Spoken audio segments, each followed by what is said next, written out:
বিশ্বের অন্যতম দামি বস্তু হলো স্বর্ণ। এটি যে শুধু নারীর গহনা হিসেবেই ব্যবহৃত হয় তা কিন্তু নয়। কোনো দেশের মূল্যস্ফীতি ঠেকাতেও বড় ভূমিকা রাখে স্বর্ণের মজুত। আর যদি কোনো দেশে সোনার খনি মিলে যায় তাহলে তো দুয়ে দুয়ে চার।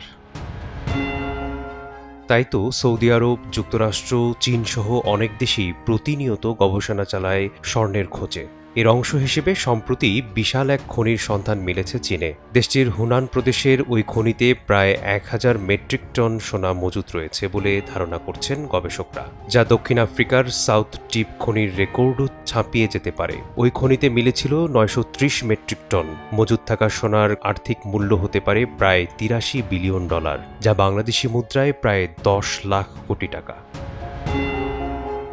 চীনা সংস্থা জানিয়েছে 2000 মিটার গভীর পর্যন্ত ইতোমধ্যেই 40টি সোনার আকরিক স্তরের সন্ধান মিলেছে, যেখানে প্রাথমিকভাবে ধারণা করা হচ্ছে প্রায় 30 টন সোনা রয়েছে।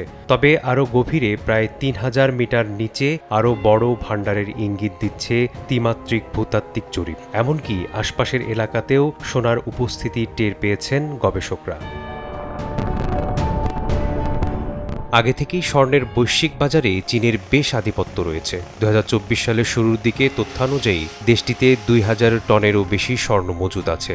সেদিক থেকে নতুন এই আবিষ্কার বিশ্বের সোনার বাজারে চীনের অবস্থানকে আরও শক্তিশালী করবে। এর ফলে শুধু দেশটির শিল্প খনি নয়, সামগ্রিক অর্থনৈতিক সক্ষমতাও বৃদ্ধি পাবে বলে মনে করছেন গবেষকরা।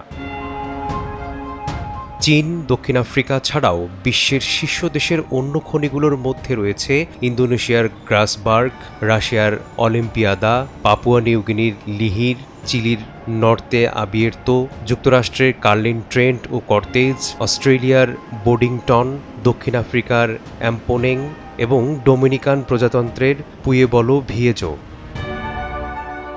মেসবাহুল আলিফ, সময় সংবাদ।